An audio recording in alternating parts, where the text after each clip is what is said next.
이제는 우리를 구원하신 예수님을 기억하며 하나님께 예배하며 하나님 앞에 나아갑니다. 할렐루야!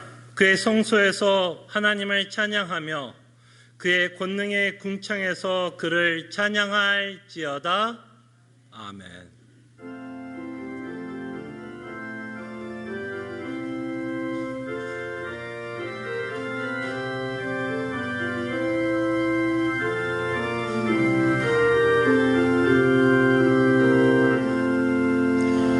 하나님께서 베풀어 주신 은혜를 저희들로 기억하게 하여 주시고 구원의 길로 걷게 하시며 하나님의 나라를 소망하며 이 자리에 우리를 불러주시며 초대해 주심에 감사드립니다.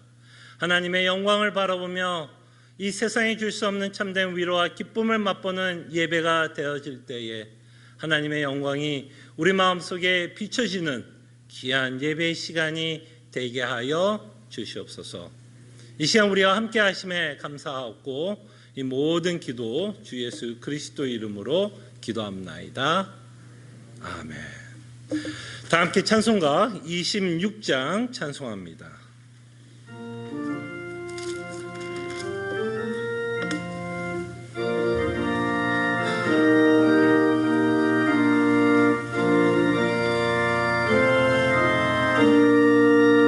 구세 주를 아는 이들 찬송하고 찬송하세.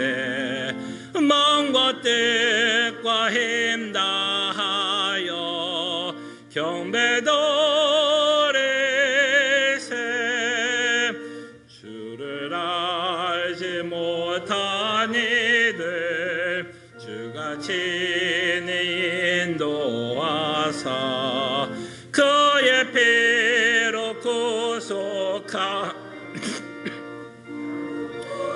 오르세. 약한 자람 도움받아 시험 중에 참게 되니 모든 죄를 이기림은 믿음뿐이라.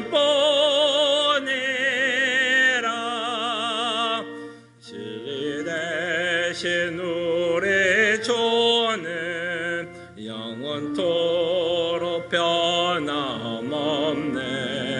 성도들아 주를 믿어 길이 섬기세.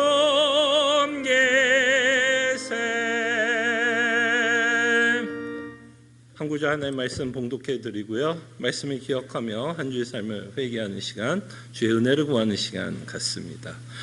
너희는 자유가 있으나 그 자유로 악을 가리는 데 쓰지 말고 오직 하나님의 종과 같이 하라. 아멘.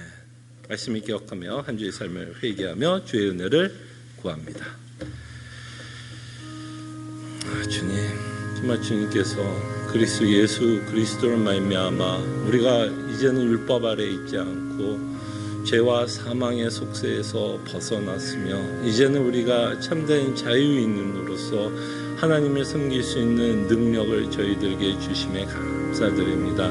이제는 우리의 자유함을 가지고 죄를 죽이며 주께서 원하는 삶을 살아가는 주의 백성들 되게 하여 주시옵소서. 하나님께 순종하며 살아갈 때 그 안에 있는 참된 위로와 기쁨을 맛보는 주의 은혜를 허락해 주시옵소서. 예수 그리스도로 말미암아 이제는 우리가 율법 아래 있지 아니하며 더 이상 사망과 죄가 우리를 종노릇하지 못하며 그리스도 안에 참된 자유를 우리에게 주심에 감사드립니다. 그러기에 우리가 있는 자유를 가지고 이제는 우리의 죄성을 죽이며 살아가는 주의 백성들 되게 하여 주시옵소서. 하나님께 순종하며 살아가는 그 기쁨과 위로를 저희들에게 허락해 주시옵소서. 함께 하심에 감사하고 모든 기도 주 예수 그리스도 이름으로 기도합나이다. 아멘. 다 함께 일어나셔서 찬송가 425장 함께 찬송합니다.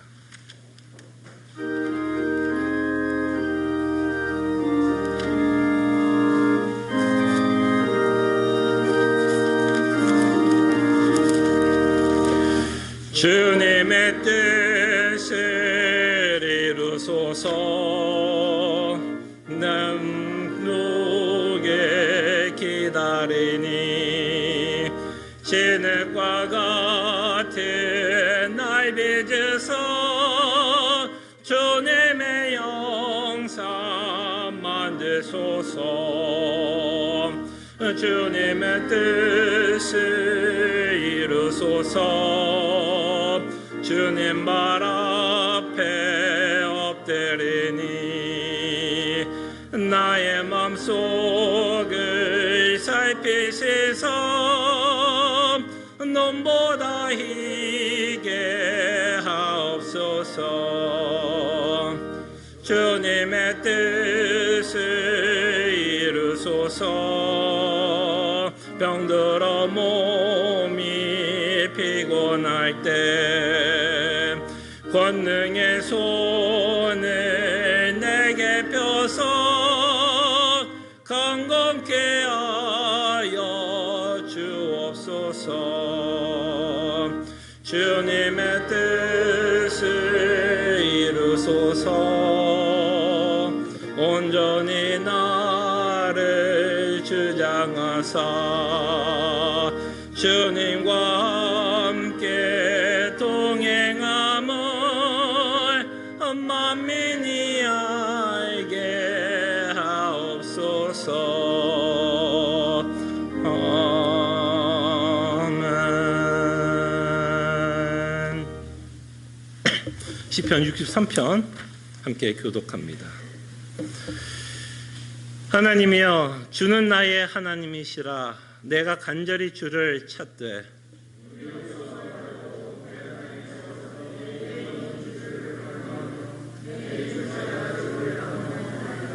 내가 주의 권능과 영광을 보기 위하여 이와 같이 성소에서 주를 바라보았나이다.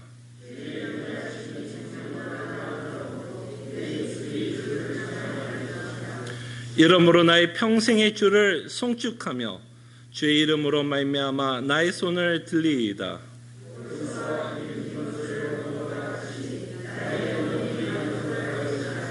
나의 입이 기쁜 입술로 주를 찬송하되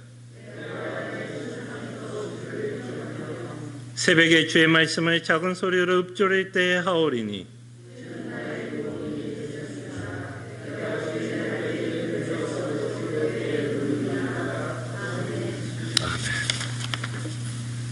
우리의 신앙을 함께 고백합니다. 전능하사 천지를 만드신 하나님 아버지를 내가 믿사오며 그 외아들 우리 주 예수 그리스도를 믿사오니 이는 성령으로 잉태하사 동용조 마리아에게 나시고 본디오 빌라도에게 고난을 받으사 십자가에 못 박혀 죽으시고 장사한 지 사흘 만에 죽은 자 가운데서 다시 살아나시며 하늘에 오르사 전능하신 하나님 우편에 앉아 계시다가 저려서 산 자와 죽은 자를 심판하러 오시리라. 성령을 믿사오며 거룩한 공예와 성도가 서로 교통하는 것과 죄를 사해 주신 것과 몸이 다시 사는 것과 영원히 사는 것을 믿사옵나이다. 아멘. 자리에 앉으시겠습니다. 함께 찬송가 40장 찬송합니다.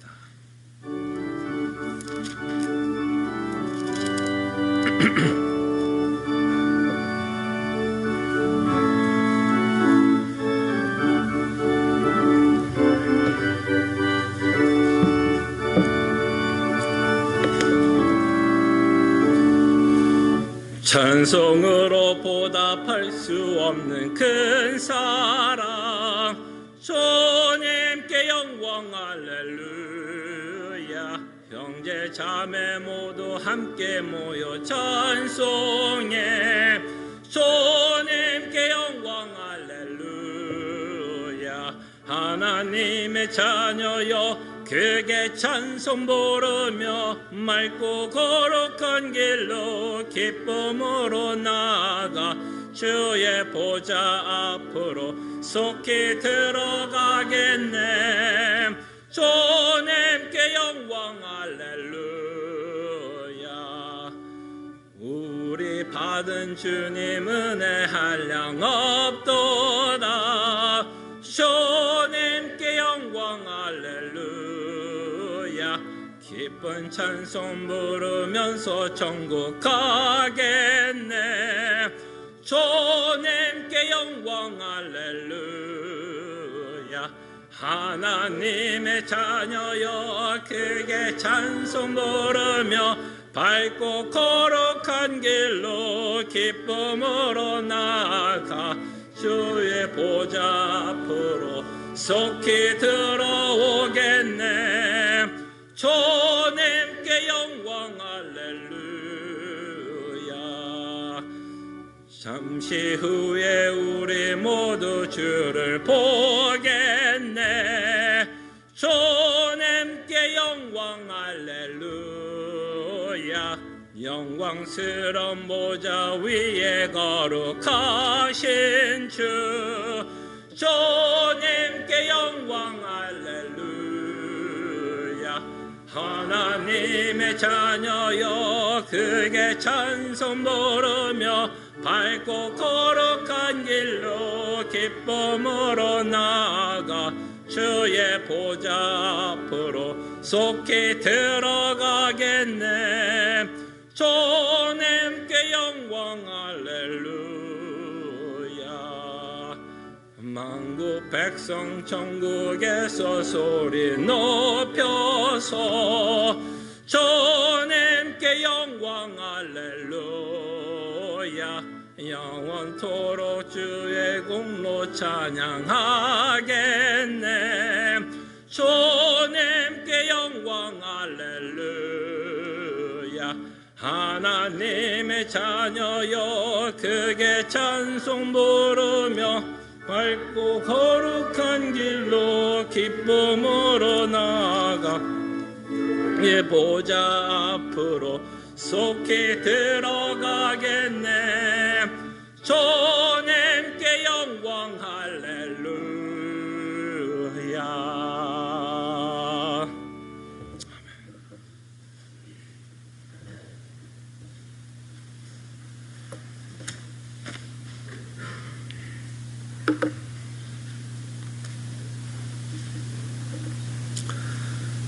전능하시고 우리의 주권자 되시는 하나님 아버지, 모든 영광 받으시옵소서.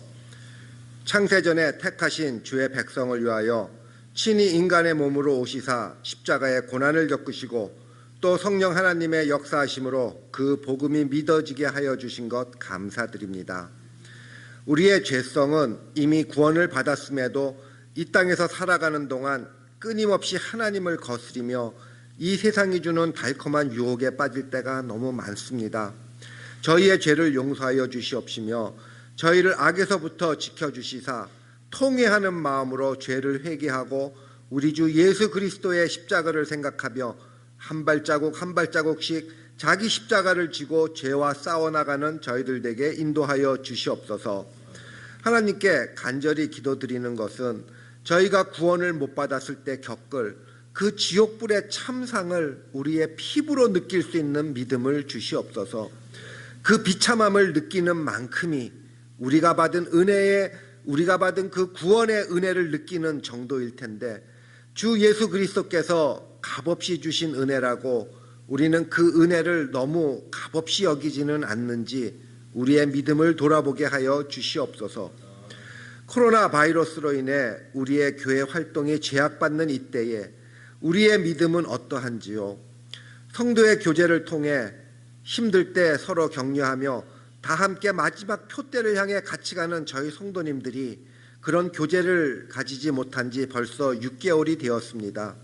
이럴 때 저희에게 힘을 주시사 하나님을 배우고 알아가고자 하는 열심이 줄어들지 않도록 지켜주시옵소서.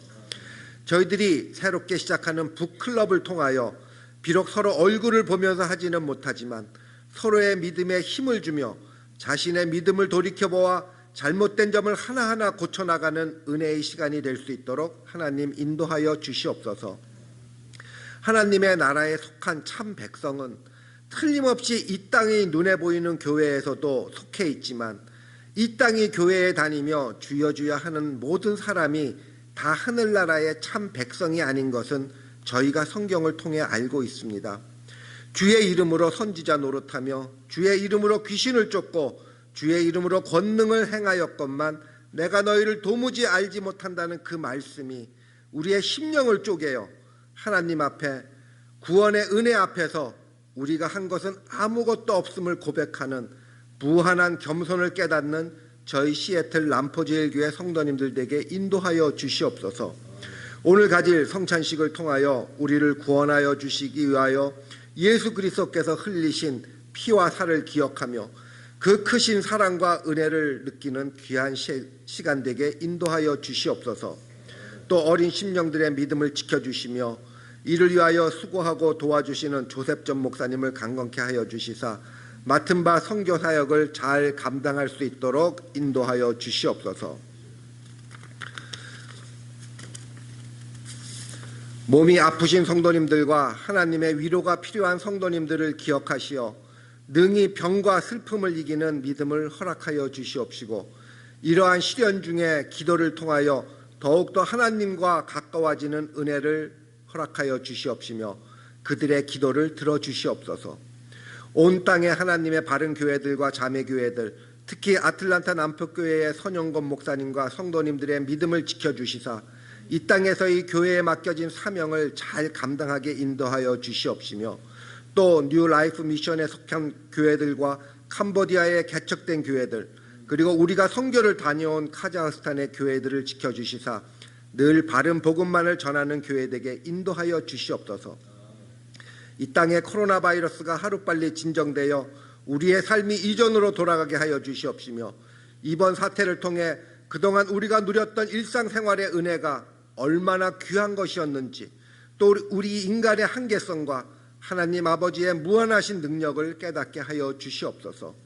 오늘 말씀을 전하시는 송 목사님의 입을 통하여 선포되는 하나님의 말씀이 우리의 마음에 스며들 수 있도록 하나님 은혜 주시옵시며 모든 예배와 영광은 오직 하나님만이 받아 주시옵소서. 우리의 구세주 예수 그리스도 이름으로 기도드리옵나이다.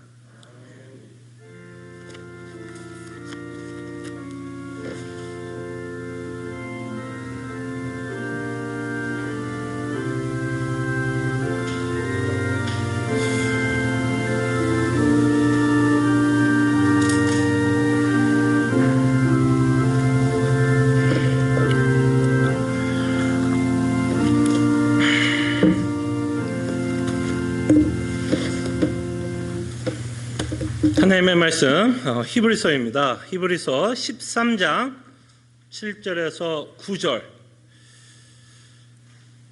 조만간 저희들이 살펴봤던 이 히브리서도 곧 끝날 것 같은 생각이 드네요. 히브리서 13장 7절에서 9절입니다. 하나님의 말씀이 이러합니다. 하나님의 말씀을 너에게 일러주고 너희를 인도하던 자들을 생각하며 그들의 행실의 결말을 주의하여 보고 그들의 믿음을 본받으라. 예수 그리스도는 어제나 오늘이나 영원토록 동일하시니라. 여러 가지 다른 교훈에 끌리지 말라. 마음은 은혜로서 굳게함이 아름답고 음식으로서 할 것이 아니니 음식으로 말미암아 행한 자는 유익을 얻지 못하였느니라. 아멘. 오늘 본문을 통해서 광야에 살고 있는 우리 또 믿음의 경주를 해야 되는 우리들에게 하나님이 세우고 있는 자들이 있다라는 것을 보게 됩니다. 그래서 7절을 통해서 인도하던 자들을 생각하라라고 말씀을 합니다. 광야 가운데 성도들을 인도했던 자들이 있었다라고 우리가 생각해 볼 수 있을 것 같아요. 에베소서에 보면 사도 바울이 이런 말씀을 합니다. 예수 그리스도께서 부활하시고 나서 하나님이 교회에게 준 여러 가지 은사들이 있고 선물들이 있는데 그 중에 하나가 직분자들이다라고 말씀을 합니다. 사도들, 또 목사와 교사를 세우시사 성도들, 그리스도를 장성한 분량에 이르기까지 세우는 그 일을 위해서 하나님이 직분자를 세우셨다라고 말씀합니다. 이 직분자는 뭐예요? 하나님이 주신, 교회에 주신 은사 또는 선물이다라고 표현을 합니다. 그래서 하나님은 자신의 일을, 자신이 계획한 일을 이루시기 위해서 분명히 하나님의 주권적인 능력과 그가 갖고 있는 지혜로 인도하고 그 일이 이루어가지만 그 일을 이루어가는 과정 가운데 하나님은 사람을 사용하시면서 그 일을 이루어가고 있다는 것을 우리가 보게 됩니다. 만약에 하나님이 주권적으로 하시는 그 일이 하나님이 완전히 다 하신다면 사실 사도 바울이 필요가 없었겠죠. 그죠? 사도 바울이라는 자가 있다는 것을 통해서만 봐도 하나님이 자신의 일을 하지만 그 일을 이루는 데 있어서는 사람과 함께 동역하고 있다는 것을 저희들이 보게 됩니다. 자, 그럴 때 히브리서 기자는 이렇게 말합니다. 인도하던 자들을 생각하라라고 말씀을 합니다. 그때 여기서 인도하는 자, 그 사람 자체를 생각하라는 것보다는 그 앞에 있는 내용을 말씀하는 것 같습니다. 하나님의 말씀을 너에게 일러주고 너희를 인도하던 자들을 생각하라고 말씀합니다. 그러니까 그 사람 자체를 생각하는 게 아니라 그 인도자들을 통해서 말씀한 하나님의 말씀을 생각하라라고 말씀을 하고 있다는 것을 보게 됩니다. 자, 그럴 때 여러분, 이 인도하던 자들 가운데 어떤 자들이 있겠어요, 여러분? 인도했던 자들, 문맥 가운데서 인도했던 자들 가운데는 분명히 이 히브리서를 썼던 이 기자, 신학자들은 이분이 누굴까에 대해서 참 많은 논쟁이 있습니다. 정확하게 누구인지를 이 서신서에서 밝히고 있지 않기 때문에 누구인지는 모릅니다. 천국 가서 우리가 알 수 있을지는 모르겠으나 분명히 우리가 알 수 있는 건 이 광야와 같은 이 핍박받고 있던 이들에게 하나님의 말씀을 인도했던 자들 가운데 분명히 히브리서를 썼던 저자도 그 안에 들어가겠죠. 그죠? 그럼 우리가 문맥 가운데 생각한다면 인도하던 자들을 생각하며 그죠? 라고 이야기했을 때는 분명히 하나님의 말씀을 전하고 있던 그 말씀에 대해서 끊임없이 묵상하라고 말씀을 하고 있지만 그 말에는 사실은 이 인도자 중에 한 분이 이 히브리서를 썼던 저자의 말씀도 우리는 끊임없이 묵상해야 될 것을 우리는 보게 됩니다. 그럴 때 우리는 놓치지 않기를 바랍니다. 히브리서가 결국에는 이 광야에 살아가고 있는 우리, 여러 고난 가운데 위험 가운데 살아가고 있는 우리에게 전했던 메시지가 있었습니다. 그것은 다름 아닌 예수 그리스도의 복음이었습니다. 여러분들을 어떻게 믿음의 경주를 하게 하신지 아세요? 여러분들 어떻게 믿음의 경주를 하게 할까요? 왜 어떤 상황 가운데서 여러분들이 견디게 할까요? 어떤 상황 가운데서 지치지 않고 그래도 내가 예수님을 믿고 따라가야겠다라는 이 안에서 어떻게 여러분 열망을 일어나게 할까요? 그것은 바로 그리스도의 복음 때문입니다. 복음이 이상해요. 복음은요 어마어마한 능력을 갖고 있습니다. 여러분, 이 복음은 우리가 지친 영혼에 능력을 더하고 소생시키며 지치고 포기하고 이게 정말 어떻게 이 상황에서 내가 신앙생활을 할 수 있어 라고 낙담되고 절망되고 실망 가운데서도 이 복음은 우리의 영혼을 소생시킵니다. 그래서 이 복음은요 다시 한번 여러분들 하여금 어떤 생각을 하게 하는지 알아요? 다시 한번 해보자. 야, 이렇게 나를 사랑하는 하나님, 맞아, 이 땅은 헛된 것이지, 내가 이 상황에서 내가 의지할 분은 예수 그리스도밖에 없지, 맞아, 나는 예수 그리스도의 은혜와 사랑만이면 괜찮아 라는 설득이 돼요. 그게 설득이 되니까 어때요? 지치고 피곤하고 절망스러운 가운데서도 어떤 마음이 들까요? 그래, 뛰자. 그 하나님의 나라를 향해서 뛰게 합니다. 그럴 때 하나님이 여러분들을 견디게 하는 건 여러분들의 문제를 해결하면서도 견디게 할 수 있습니다. 근데 일반적으로 하나님이 여러분들을 견디게 하는 수단은 문제의 해결이기보다는 뭐예요? 복음으로, 끊임없이 복음으로 여러분들을 위로하고, 복음으로 여러분들에게 능력을 주고, 복음으로 여러분들을 하여금 믿음의 경주를 뛰게 합니다. 그럼 여러분 뛰고 싶죠? 그럼 뭐 해야 될까요? 지금까지 인도자들이 했던 이 복음의 메시지를 뭐 하고 싶어야 되냐면 더 듣고 싶고 더 알아가고 싶고, 주님 정말 이 복음이 정말 내 인생 가운데서 위로가 될 수 있도록 우리는 그것에 애를 써야 됩니다. 써야 되고 기도해야 될 줄로 믿습니다. 네, 그래서 우리가 하나 좀 생각해 보고 싶은 건요, 이렇게 말씀합니다. 인도자들을 생각하라고 말씀하는 내용에는 뭐라고요? 그들이 전했던 메시지를 생각하라고 말씀하는 거고, 복음을 묵상하라는 얘기죠. 자, 그럴 때 우리는 그들이 전했던 말씀을 가지고 생각에만 머물러서 살지는 않습니다. 그러니까 이 복음은 지적으로 끝나지 않아요. 우리가 믿고 있는 이 복음의 컨텐트, 이 메시지는요, 우리에게 능력을 주고 우리에게 확신을 주며, 그 확신은 여러분들의 삶에 영향을 미치게 됩니다. 그 확신 때문에 어떠한 삶의 열매를 맺게 하게 됩니다. 그래서 우리는 다만 인도자들이 말씀했던 것만 생각하면 집에 가서 그냥 묵상만 하고 끝난다라고 생각하시면 안 되고, 우리가 묵상하고 있는 복음은 우리의 마음, 지정의에게 영향을 주고 확신을 주며 우리로 하여금 순종의 열매를 맺고 살아가게 한다는 거죠. 그 내용이 우리가 살펴봤던 히브리서 11장의 내용이었어요. 그들이 믿었던 하나님 때문에 아브라함은 이삭을 바쳤어요. 모세는 애고의 풍요로움을 버리고 이스라엘 백성들과 고난을 받기를 기뻐했어요. 복음은 삶과 연결이 됩니다. 그렇기 때문에 우리가 복음에 대해서 묵상을 할 때 그저 지적인 유희를 위해서 우리가 믿는 게 아니라, 이 복음은 우리 현실 가운데 영향을 주고 확신 가운데 우리로 하여금 삶의 열매를 맺게 됩니다. 그래서 여러분, 요새 우리가 많이 화두가 되는 것 중에, 저희 목사들끼리 화두가 되는 것 중에 하나가 교회란 무엇일까에 대한 고민이 참 많습니다.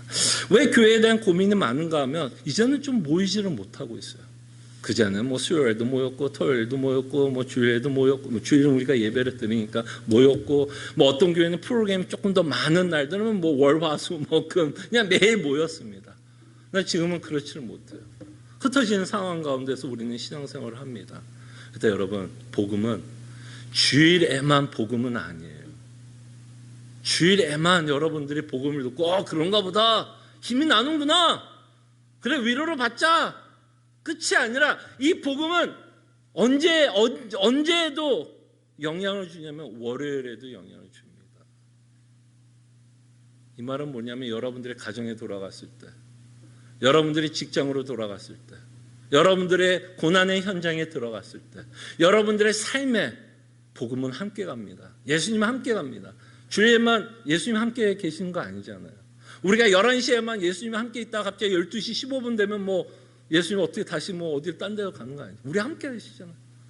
그래서 우리는 이 흩어진 교회를 고민할 때 먼저 좀 고민하고 싶은 건, 이제는 정말 일상 가운데 복음을 묵상하시는 훈련을 하셨으면 합니다. 일상 가운데. 모여서 하면 좋죠. 대면 예배의 중요성을 무시하는 거 아닙니다. 당연히 해야지만, 흩어진 상황 가운데서 우리는 더욱더 이제는 복음이 주일에만 끝나는 게 아니라, 정말 복음이 내 월요일, 화요일, 수요일, 목요일에도 끊임없이 영향을 주고, 그 복음 때문에 월화 수목의 삶 가운데, 내가 살고 있는 그 현실 가운데, 그 상황 가운데 복음을 믿고 그 안에 주는 위로와 기쁨, 도전 가운데 저희들은 끊임없이 살아가야 한다는 것을 요새 더 느낍니다.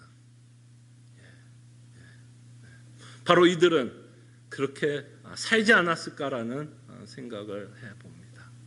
자, 그래서 오늘 말씀이 참 여러분들에게도 도전이 될 수도 있지만 저에게는 너무나 큰 도전이 됩니다. 히브리서 기자가 이런 얘기를 합니다. 이 구절은 저는 지우고 싶어요.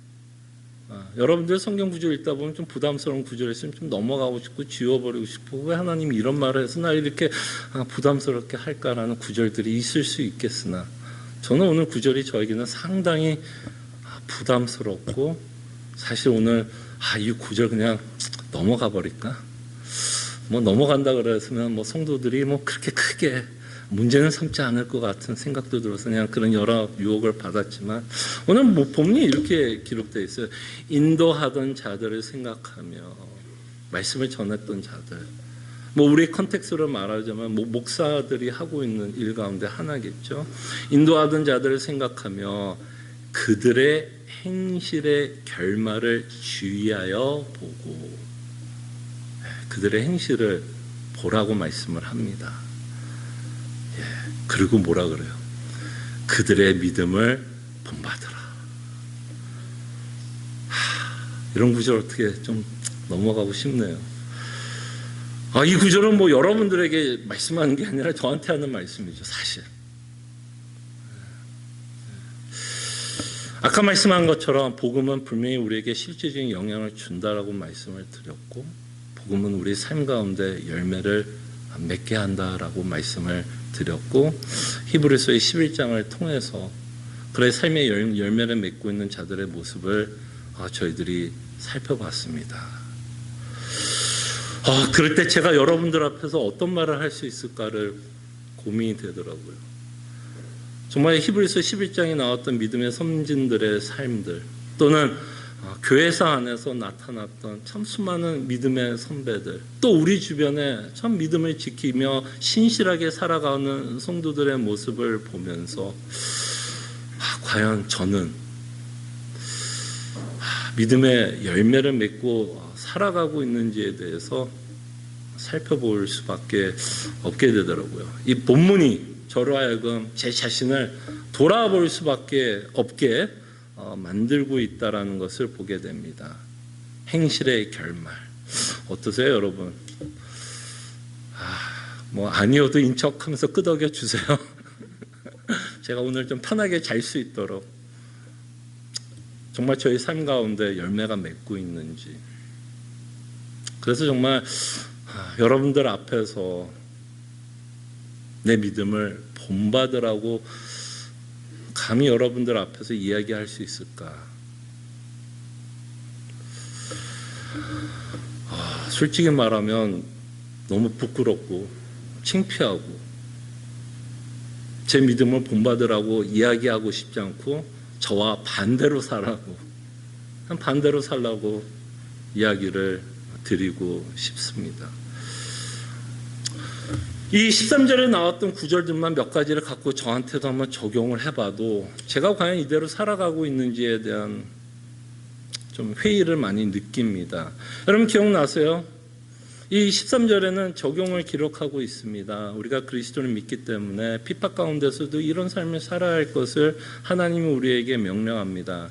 그 중에 하나가 형제 사랑이었어요. 형제를 사랑하라. 어떤 상황에 있는 자들에게 지금 편하네요? 재산이 차고 넘쳐요? 시간이 넘쳐요? 삶에 여유가 있는 사람들에게 형제를 사랑하라고 이야기해요? 아니요. 다 같이 힘들어요.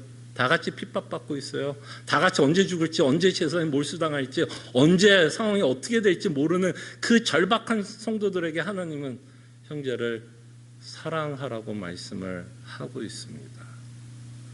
그럴 때 나는 과연 형제를 사랑하고 있을까? 목사로서도 참 창피하고 성도로서도 참 창피합니다. 과연 나는 성도를 사랑하는 데 있어서 관심은 있는가? 제가 여러분들에게 설교했던 거 기억나세요? 사랑의 시작은 관심이라고 말씀을 했습니다. 관심이 없는데 어떻게 사랑을 해요? 관심은 있는가? 관심이 있어도 또 이런 고민도 해봤어요. 그들이 어떤 어려운 성도들 가운데 어려운 이야기를 하면 나는 얼마나 공감해 줄 수 있을까? 그렇지 않으세요, 여러분? 여러분들이 살아가면서 힘든 이야기를 저는 듣습니다. 그때 저는 여러분들이 힘든 이야기를 들으면 얼마나 공감하고 이해할까? 아니면 저도 알게 모르게 믿음이 적어서 저렇게 생각하는 건가? 기도를 안 해서 말씀을 모르니까 그냥 제 차가운 모습 가끔 보게 되는 제 모습도 보게 됩니다. 진짜 형제를 사랑한다라는 것, 제 인생을 보면 참 어렵더라고요. 저를 어렵게 하는 이유 중에 하나는 상대적으로 저보다도 잘 섬기는 성도들이 있기 때문에 제가 참 부끄러워요. 저희 교인들 제 얘기입니다. 여러분 얘기하는 거 아니에요. 저희 교인들 참 잘 섬기는 것 같아요. 지금 어려운 상황 가운데서도 서로 뒤에서 돌아보는 성도들의 이야기 참 많이 듣습니다. 서로 돌아보면서 서로의 기쁨을 나누는 모습들 보면서 야, 나도 그래야 되는데, 야, 성도들이 이렇게 열심히 성도들을 섬기고 있는데 나는 얼마나 섬기고 있을까? 목사인데 이런 여러 가지 또 생각을 해보면 제 자신이 굉장히 좀 창피하다라는 생각이 듭니다. 상대적으로도 참 창피하고 상대적으로도 부끄럽지만 더 저를 힘들게 하는 건 이 사랑의 근본은 예수님이고, 예수님이 이처럼 나를 사랑했다라고 이야기를 하는데, 정말 나를 사랑하셔서 십자가에 죽으셨다고 하는데 나는 얼마나 그리스도처럼 희생을 하면서 손해를 보려고 하면서 내 자존심을 내려놓으면서 사랑을 하려고 하고 있는가? 사실 예수님에 비하면 저는 빵점이겠죠. 그래서 제가 여러분들 앞에서 별로 할 얘기는 없습니다. 저를 본받으라는 말을 감히 할 수는 없을 것 같아요. 그 다음에 지난주에 또 하나 봤던 구절이 하나님이 이렇게 우리에게 말씀하셨죠. 돈을 사랑하지 말라. 돈이 문제였나요? 아니요. 돈은 문제가 없어요. 그 종이가 무슨 문제가 있겠어요? 하나님 돈에 대해서 그 종이에 대해서 뭘 시비를 걸겠어요? 하나님이 돈을 사랑하지 말라고 했을 때 우리에게 시비를 거는 건 우리의 마음을 시비 거는 거 아니에요. 돈을 사랑하는 마음. 그래서 저는 말씀을 드렸습니다. 돈을 사랑하지 말고 그리스도 때문에 자족해야 한다는 것을 여러분들에게 선포했습니다. 그래서 다시 한번 이 한 주의 삶을 돌아봤습니다. 정말 저는 그리스도 때문에 자족한다는 말을 할 수 있을까? 정말 불평이 없고 불만이 없고 부족한 것 때문에 부족하지만 내가 갖고 싶은 거 다 갖지는 못하지만 그럼에도 불구하고 예수 그리스도 때문에 나는 자족하는가? 이거에 대해서도 제가 자신이 없더라고요. 제가 자신이 없는 이유는요, 여기 증인이 한 분이 있기 때문이에요. 제가 이 상황에서 저는 여러분 전 자신 있습니다. 저 불평 안 해요. 저는 정말 그리스도만 있으면 됩니다. 무슨 소리예요? 여러분 똑바로 하십시오. 이렇게 얘기를 못 해요. 왜? 증인이 있기 때문에. 그 증인 때문에 제가 여러분들 앞에서는 정말 이 부분에 대해서도 감히 여러분들 보러 자족하는 제 모습을 말하기는 굉장히 힘들더라고요. 그래서 좀 위축되고 창피하고 마음이 좀 오그라드는 것도 사실인데요. 그럼에도 불구하고 저는 뻔뻔하게 여러분들 앞에 매주 설교를 합니다. 마치 나는 잘하는 것처럼, 그죠? 저는 굉장히 잘하는 것처럼, 여러분들은 마치 못하는 것처럼 맨날 소리 지르고 흥분하고 이렇게 해야 됩니다. 소리 지릅니다. 어쩌면 저희 뻔뻔함과 저희 담대함은 제가 뭐를 잘해서라기보다는 물론 제 교만함도 있겠지만 제가 여러분들에게 뻔뻔하게 담대하게 목회를 하고 잘하지 못하면서도 그래도 끊임없이 여러분들 앞에서 소리를 지르는 이유가 있다면 그것도 여전히 그리스도 때문에 가능하지 않을까 싶습니다. 하나님이 저에게 요구한 것은 잘할 것을 요구하지는 않았어요. 자족할 때 100%를 요구한 건 아니었습니다. 충성을 다할 것을 요구했고 신실하게 살 것을 요구했지. 내 재성 때문에 우리는 어차피 100% 자족할 수는 없습니다. 그러나 우리는 지향은 해야 됩니다. 포기할 수는 없어요. 이상하게 하나님이 저를 포기하지는 못하게 하더라고요. 내가 못하는 거 끊임없이 우리 그렇잖아요. 우리가 못하면 끊임없이 우리 합리화하잖아요. 다 저 사람 때문이야. 내가 이렇게 강박한 건 쟤 때문이지. 나 원래 마음은 착해. 저 사람이 나를 건드리지 않았으면 내가 왜 저 사람한테 못되게 굴어? 저 사람이 나한테 착하게. 우리는 끊임없이 우리가 하고 있는 일에 대해서 마음에 걸리고 양심에 찔리면 우리는 합리화하고 정당하면서 넘어가려고 합니다. 근데 하나님은 그렇게는 못하게 하는 것 같아요. 제 자신을 보게 합니다. 말씀을 통해서 계속 보게 해요. 말씀을 살아 움직인다라는 의미가 이런 의미가 아닐까 싶어요. 제 안에 있는 죄성을 드러나게 합니다. 여러분들 앞에서 고백하게 합니다. 이게 뭘 자랑스러운 일이라고 제가 여러분들 앞에서 이야기하겠습니까? 그러나 제가 여러분들 앞에서 담대하게 그나마 뻔뻔하게 이 말씀을 전한 건 그래도 그리스도의 말씀이 이거이기 때문에 여러분에게 말씀을 합니다. 제가 자족을 하기 때문에 여러분에게 자족을 외치는 게 아니라 분명히 말씀을 통해서 우리는 그리스도 안에서 자족할 수 있기 때문에 우리는 끊임없이 자족할 수 있도록 그 지향점, 그 목표를 향해서 우리는 가자라는 의미에서 여러분들에게 외칩니다.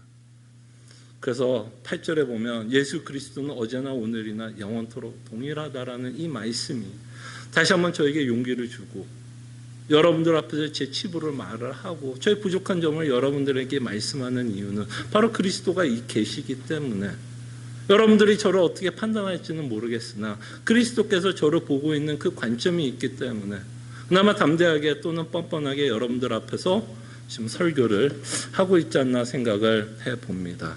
이 8절에 대해서는 참 하고 싶은 얘기가 많습니다. 근데 이 8절은요 다음 주로 좀 미룰게요. 그러면서 아마 제 계획으로서는 아마 다음 주 8절을 가지고 좀 히브리서를 좀 결론을 지을 생각을 하고 있습니다. 다만 저희 부족한 모습을 보면서 여러분들이 혹시 시험에 들었고 왜 우리 목사님은 자기가 외치는 것만큼 살아가지 못하고 있는 모습을 여러분들이 보고 있다면 제가 여러분들에게 히브리서에 나온 말씀을 가지고 다만 여러분들에게 부탁을 드립니다. 18절을 한번 보죠. 18절에 보면 히브리서 13장 18절에 보면 히브리서 기자가 이렇게 말씀합니다. 우리를 위하여 기도하라. 우리를 위하여 기도하라. 우리가 모든 일에 선하게 행하려 함으로 우리에게 선한 양심이 있는 줄을 확신하노니. 여러분 저를 위해서 끊임없이 기도해 주시길 바랍니다.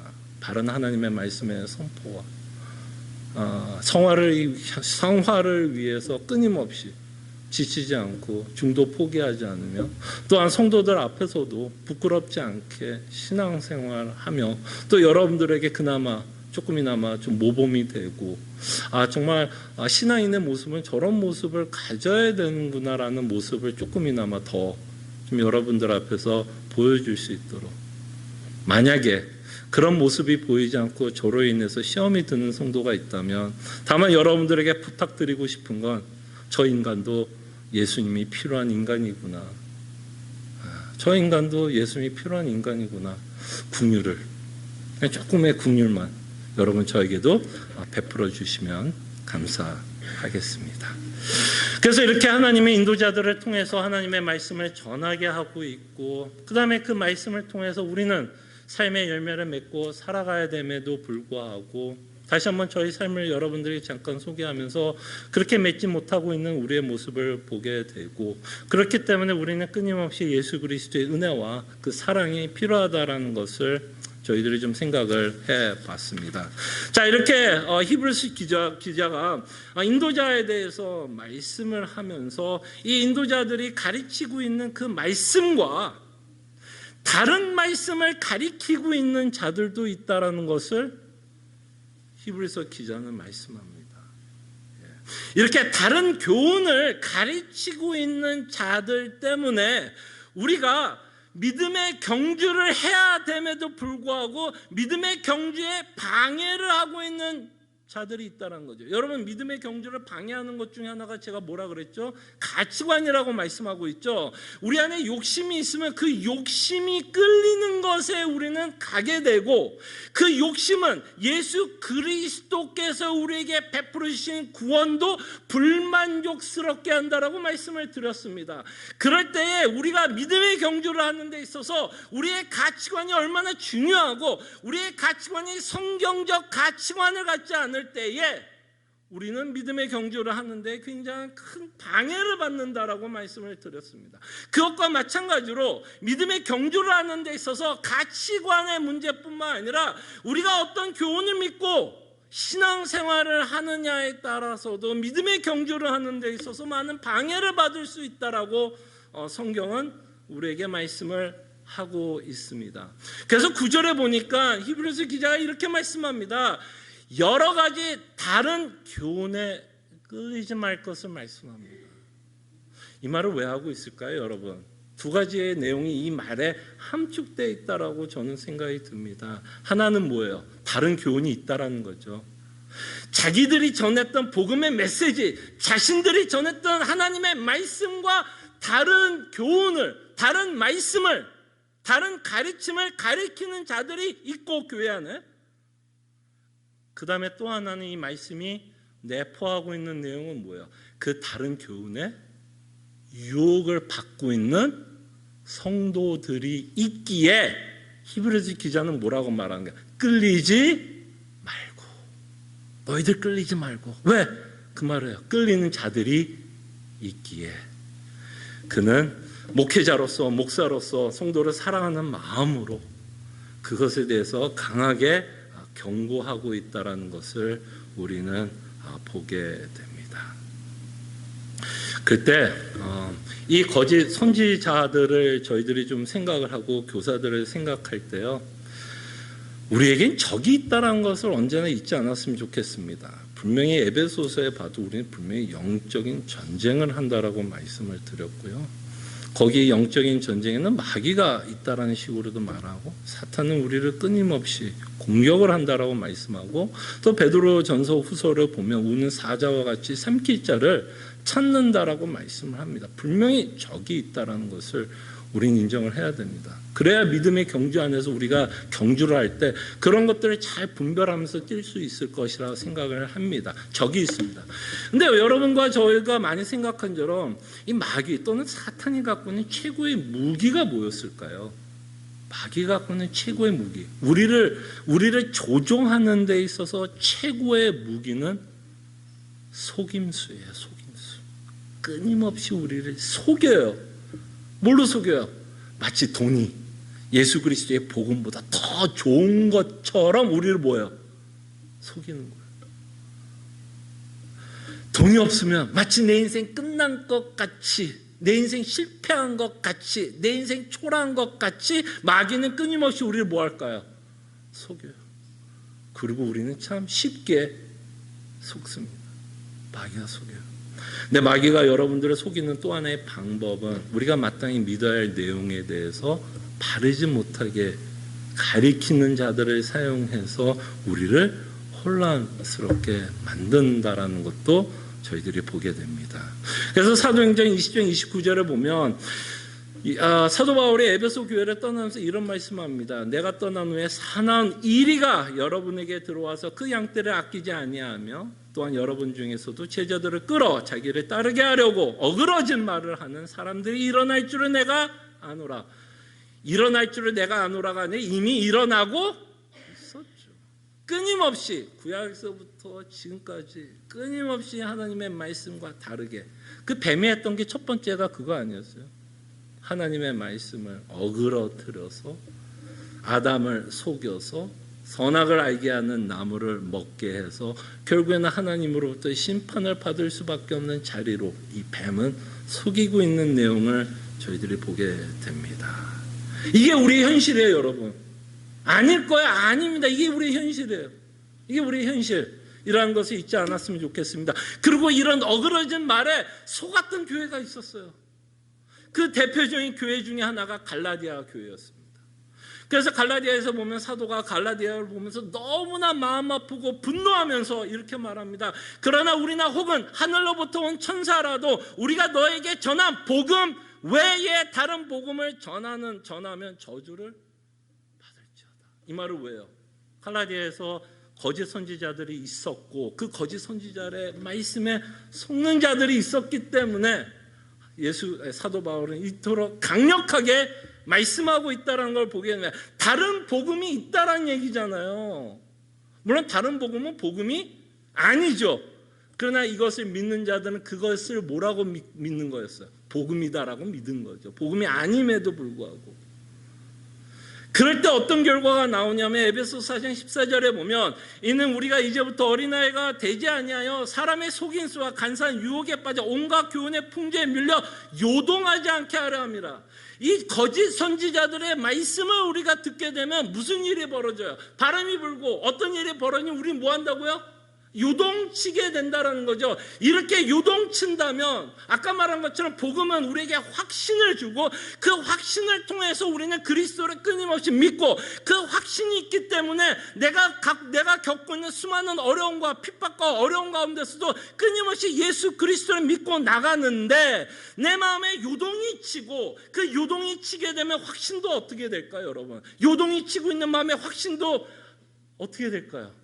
확신도 함께 요동치지 않겠어요?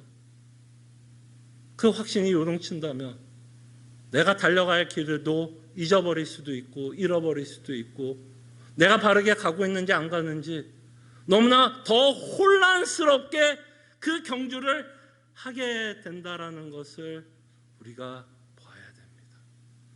그래서 성경은 우리로 알고 얼얼타라는 거예요. 이런 일이 있다.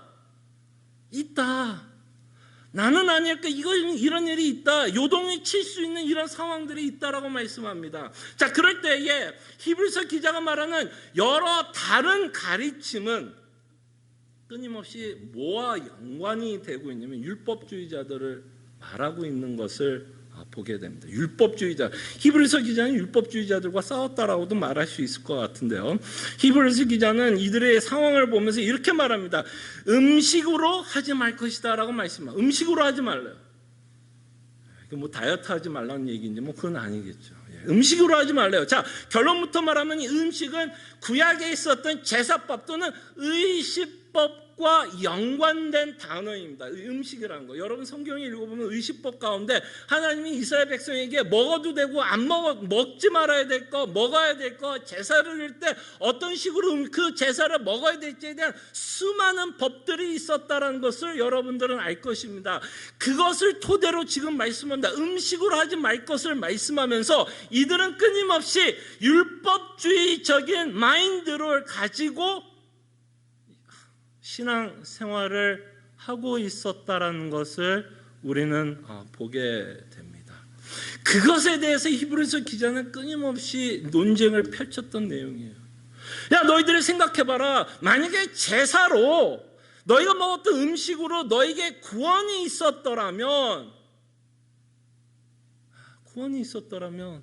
정말 예수 그리스도께서 이 땅에 오실 필요가 있었을까요? 이들이 정말 구원을 받았다면 그리스도께서 오실 이유가 있을까요? 없을까요? 없었겠죠. 그 하나님이 주신 구약의 율법이 뭔가 부족했기에 그들을 구원할 수 없었기 때문에 하나님은 우리를 진정 구원할 예수 그리스도를 이 땅에 보내주셨다라는 거죠. 그렇게 해서 끊임없이 구약에 나왔던 음식법 또는 제사법, 의식법을 통해서 하나님은 우리를 구원할 생각이 전혀 없었고 그 법이 우리를 구원도 하지 못했다라고 히브리서는 끊임없이 말씀하는데 이들은 끊임없이 율법주의자로 율법을 통해서 구원을 받을 것이라고 생각을 했고 이들은 율법을 지키는 것을 통해서 자동적으로 선민의식이 되며 자동적으로 구원을 받을 것을 생각하고 있었다는 겁니다. 그러니까 그들은 예수님을 바라본 것이 아니라 누구를 바라본 거예요? 뭐를 바라본 거예요? 그들이 갖고 있었던 의식법을 의지하며 그 의식법을 행하고 있는 나이기 때문에 내가 구원을 받았다라고 생각하고 있습니다. 아마도 우리 가운데서는 구약의 음식법을 지키시는 분들은 없을 것입니다. 여러분 한치 좋아하시고 오징어 좋아하셨던 분들은 아마도 구약에 있었던 의식법을 전혀 생각하지 않고 먹었을 거라고 생각을 합니다. 저희들은 음식법에 대해서는 별로 관심이 없어서 이 말씀이 나오고는 상관이 없을 거라고 생각하지만 사실은 이들이 갖고 있었던 오류는 종교성과도 연결이 된다고 생각합니다. 종교성을 제가 뭐라고 말씀하고 싶으냐면 교회에 있는 어떤 형식에 참여함으로써 구원을 자동적으로 얻을 수 있을 것 같은 생각을 하는 겁니다. 마치 이 히브리서 독자들이 자신이 음식법을 행하는 것 때문에 그들은 구원을 받았다고 생각할 수 있고 그거를 한다고 생각할 수 있을 것 같은데요. 그렇지 않다는 겁니다. 근데 이 일은 이 히브리서 기자들이 접했던 독자들의 문제는요, 역사는 반복됩니다. 여러분 이 모습이 어디에서 나타나는지 아세요? 이제 뭔가 법을 지켜서 형식을 지켜서 예식을 통해서 구원을 받을 것 같이 이야기했던 건 바리새인들 율법주의자들만은 아니었어요. 그것이 바로 종교개혁이 일어나게 된 이유 중에 하나였습니다. 로마 카톨릭에서 가르쳤던 성찬 예식이었어요. 성찬 예식에 참여하게 되면 그 참여하는 것 그 자체가 자동적으로 구원을 줄 거라고 가르쳤고 그렇게 시행을 했습니다. 오늘 마침 또 저희들이 성찬이 있습니다. 여러분, 성찬에 참여한다고 여러분들이 자동적으로 구원받는 건 아니에요. 여러분들이 예배에 왔기 때문에 자동적으로 구원받는 건 아닙니다.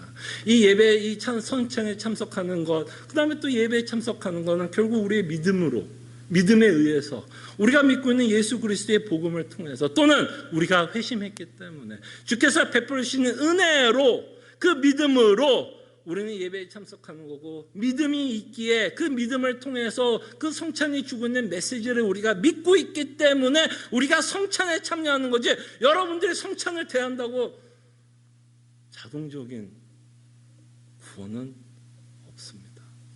만약에 우리가 그렇게 생각한다면 우리도 율법주의자들이에요.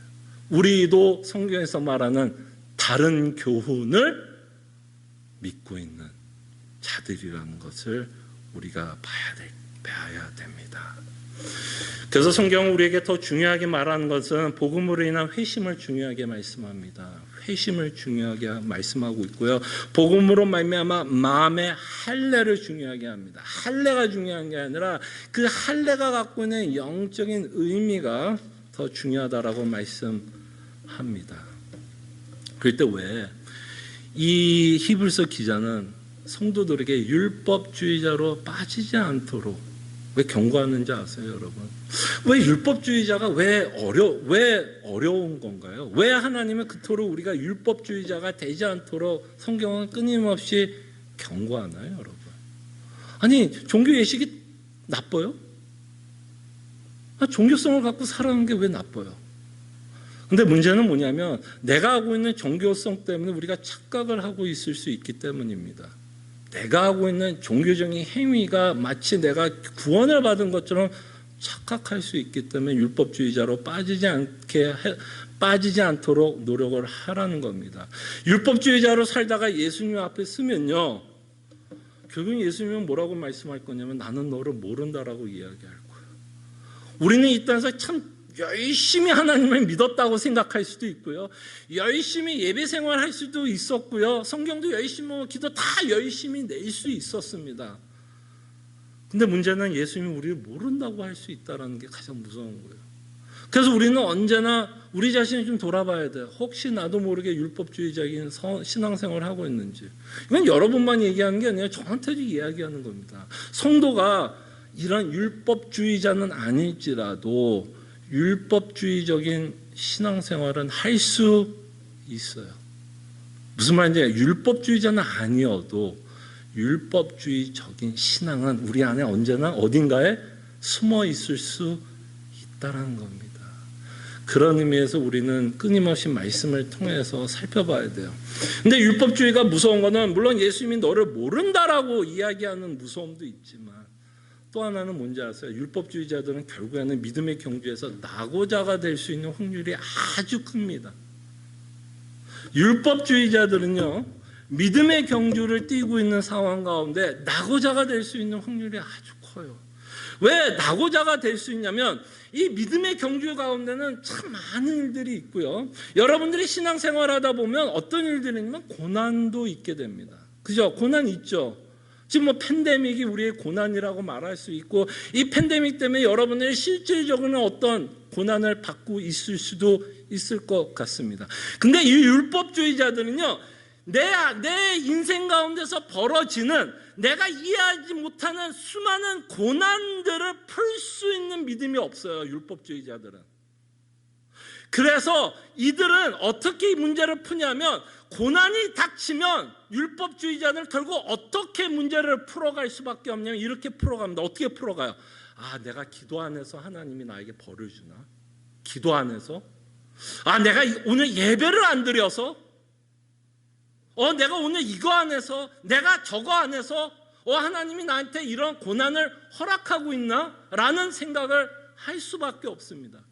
그럼 이 결론은 뭘까요? 이제 이렇게 여러분과 제가 어떤 고난 앞에서 내가 이런 것들을 하지 않았기 때문에 하나님이 나에게 벌을 주고 심판을 하고 그런 저주의 의미로 나에게 고난을 준다면 이 자는 어떻게 되는 줄 알아? 더 율법주의자로 빠질 수밖에 없어요. 왜? 논리가 뭐예요? 내가 뭐를 안 했다라는 생각 때문에 이런 일이 벌어졌다라고 생각하면 그 자는 더 뭐 하게 될까요? 더 기도하게 되고 더 성경 봐, 더 하면 하나님이 나에게 문제를 해결해 주지 않을까라는 생각 가운데 가게 되고, 이렇게 되다 보면 더 가게 되면 결국에는 인간은 지치게 돼요. 지치게 돼. 왜? 하나님을 만족시키지 못한다는 건 인간은 알기 때문에. 그렇기 때문에 더 하게 되면 순간적으로는 뭔가 위로가 있습니다. 내가 뭔가를 하는 것 같아. 기분은 조금 업될 수 있고 위로가 될 수 있는데 롱런으로 가면요, 그 사람은 쓰러집니다. 지쳐버린다는 얘기예요. 그게 소위 말하는 번아웃이 되는 거예요. 번아웃. 그 다음에 또 하나의 극단적인 예는 이렇게 율법주의자들이 빠지면 더 하다가 지치지만 이 율법자들의 왜 낙오가 되느냐면 이런 생각을 하게 됩니다. 율법자들은 무슨 생각을 하냐면 내가 하나님을 위해서 이렇게까지 순종을 했는데 연보도 열심히, 11조도 열심히, 예배도 열심히, 기도도 열심히, 성경도 열심히 했는데 왜 나에게 이런 고난을 주십니까? 라는 오해를 하게 됩니다. 내가 이 정도 했는데 하나님 왜 이러십니까? 결국 이 오해는 결국에는 하나님을 어떻게 할까요? 결국 하나님을 버리게 되는 무서운 결과를 맺게 됩니다. 그렇기 때문에 우리는 분명히 하나님의 말씀에 순종하면서 살아가야 함에도 불구하고, 그죠? 분명히 하나님께 순종함에도 불구하고 과연 내가 하나님께 순종했을 때 이것이 나의 종교성으로 나오고 내가 바리새인적으로 나오는 건지, 아니면 정말 그리스도의 은혜 가운데서 그리스도를 사랑하기 때문에 회심한 마음 가운데 믿음 가운데서 우리가 순종하고 실천하고 살아가고 있는지는 끊임없이 우리 자신을 뭐 해야 되냐면 살펴보셔야 돼요. 왜? 율법자의 끝이 여기 뭐라 그래? 유익하지 않기 때문에. 히브리서 기자는 우리에게 엄히 그리고 경고하고 있다는 것을 보시기를 바랍니다. 정리하자면 우리는 끊임없이 히브리서를 통해서 우리에게 말씀한 복음을 묵상하고 그 복음이 주는 위로를 주일날 11시에만 받는 게 아니라 월, 화, 수, 목, 금, 그리고 그 위로 가운데 하나님이 우리에게 요구하는 그 삶을 우리는 월, 화, 수, 목, 금 안에서 살아냅니다. 그러면서 우리는 끊임없이 기억합시다. 적이 있다. 우리를 끊임없이 혼란시키게 하는 많은 적들이 있고 가르침이 있고 그 가르침들 가운데 정말 말씀 가운데 또 기도하면서 그 말씀을 분별할 수 있도록, 뭐가 옳은 하나님의 말씀이고 무엇이 다른 교훈인지를 분별하면서 주께서 원하는 삶을 살아갈 수 있도록 저희들이 노력해야 될 부분이 있다는 것을 기억해 주시기를 바랍니다. 기도하죠. 제가 설교 초반에 말씀드린 것처럼 이제 히브리서가 이제 어느 정도 이제 끝이 나고 있습니다. 저희들이 히브리서를 통해서 참 오랜 기간 살펴봤는데요. 정말 히브리서가 여러분들에게 위로가 되었으면 좋겠어요. 근데 그 위로가 주일에만 위로가 아니라 정말 여러분들이 일상 가운데서 벌어지는 수많은 일들 가운데 위로가 되고 평안함을 주고 능력을 줬으면 하는 마음에서 여러분들에게 설교를 합니다. 그 마음을 가질 수 있도록, 그리고 순종할 수 있도록 기도하시고 우리 주변에 많은 적들이 있다는 것 속지 않고 말씀 가운데 분별하면서 신앙생활을 할 수 있도록 저희들이 함께 기도했으면 합니다. 기도합니다.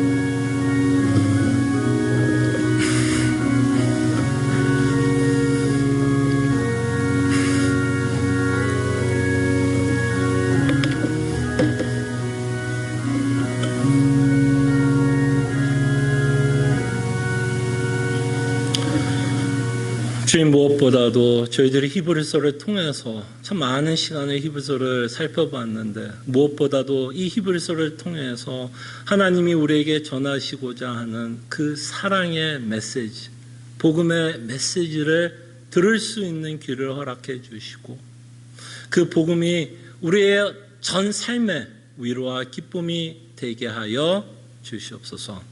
그 복음을 믿기에 우리가 이 땅에 살아가면서 참 많은 일들이 있을 거라 말씀하고 있고, 우리를 혼란스럽게 하는 많은 가르침이 있을 것이라고 말씀하고 있는데, 정말 참 목자 되시는 예수 그리스도의 음성을 분별하면서 인도자를 따라갈 수 있도록 주님 은혜를 베풀어 주시옵소서.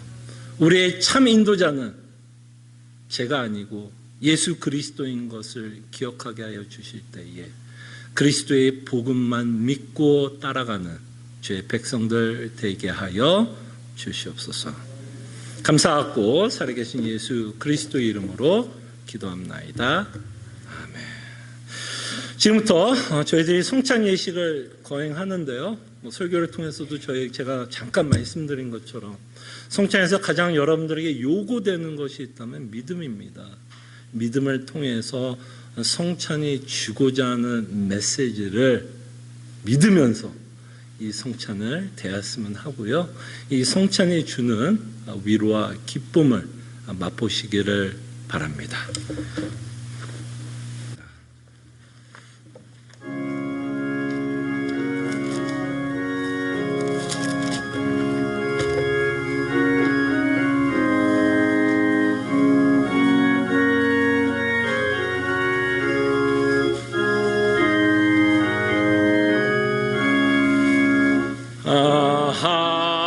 하나님의 은혜로 있을 데 없는 자 왜 구속하여 주는지 난 알 수 없도다. 내가 믿고 또 의지함은 내 모든 형편하시는 주님 늘 보호해 주실 것을 나는 확실히 아네. 내게 굳세 믿음과 또 복음 주셔서 왜 마음이 항상 편한지 난 알 수 없도다. 내가 믿고 또 의지함은 내 모든 형편하시는 주님 늘 보호해 주실 것을 나는 확실히 아네. 왜 내게 성령 주셔서 내 마음을 감동해 주 예수 믿게 하는지 난 알 수 없도다. 믿고 또 의지함은 내 모든 형편하시는 주님 늘 보호해 주실 것을 나는 확실히 아네. 주 언제 강림하실지 곧밤에 홍낮에 또 주님 만날 그곳도 난 알 수 없도다. 내가 믿고 또 의지함은 내 모든 형편하시는 주님 늘 보호해 주실 것을 확실히 아네. 하나님의 백성들이여, 하나님이 주시는 축복의 말씀, 위로의 말씀 믿으시기를 바랍니다. 능히 너희를 보호하사 거침이 없게 하시고 너희로 그 영광 앞에 흠이 없이 기쁨으로 서게 하시리. 곧 우리 구주 홀로 하나이신 하나님께 우리 주 예수 그리스도로 말미암아 영광과 위엄과 권력과 권세가 영원전부터 이제와 영원토록 함께 있을지어다. 아멘.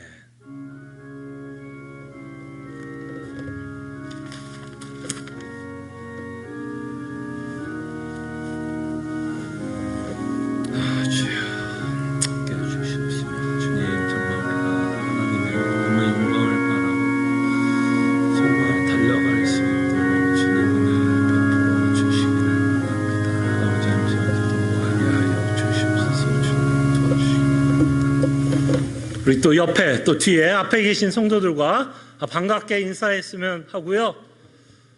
또 오늘 또 저희가 좀 대면 예배 시작하면서 또 방문한 또 이렇게 같이 예배하게 된 성도가 있습니다. 김동주 성도님 잠깐만 일어나 주시면 또 우리 환영 또 뭐 오늘도 혹시 혼자 오신 것 같은데 아마 좀 여자 집사님이 좀 몸이 좀 교육과 오케이 죄송합니다. 선생님이라 아마 아이들과 같이 예배를 드리는 것 같은데 또 김영민 성도님 뵈면 또 반갑게 또 인사해 주시면 감사하겠습니다. 계속해서 수요 성경 공부 하나님의 율법에 대해서 저희들이 좀 생각해 보고 있고요. 그다음에 새벽 기도에 계속 여러분들에게 있다는 걸 말씀을 드리고요. 또 오늘 또 대표 기도로서 북클럽에 대한 기도도 나왔는데요. 저희들이 오늘 이제 여러분들 가져가신 책을 가지고 또 읽으신 내용을 가지고 저희들이 북클럽을 한번 운영해 보려고 합니다. 제가 2시쯤 1시 한 50분쯤에 줌 링크를 걸어서 여러분들에게 보내드릴 테니까요. 들어오시면 될 것 같고요. 제가 말씀드린 건 이건 좀 단톡방이 따로 준비가 되어 있습니다. 그래도 혹시 여러분들 이 단톡방에 같이 참여하시고 싶으신 분들은 저한테 저한테 문자를 주시면 여러분들도 같이 초대해서 여러분들도 참석하도록 할 테니까요. 말씀해 주시면 되겠습니다. 그리고 또 오늘도 익명의 어떤 성도분이 여러분들 위해서 조금 또 정성 또 사랑을 담아서 여러분들에게 좀 나눠주려고 하는데요. 아마 나가시면은 준비가 되어 있는 것 같은데요. 이번에는 한 가정에 한 분이래요. 한 가정에 한 분이 말이 안 되죠. 한 가정에 한 통씩 맛있는 깻잎 장아찌가 준비됐다고 하는데요. 한 가족에 하나씩 가져가시면 될 것 같습니다. 감사합니다.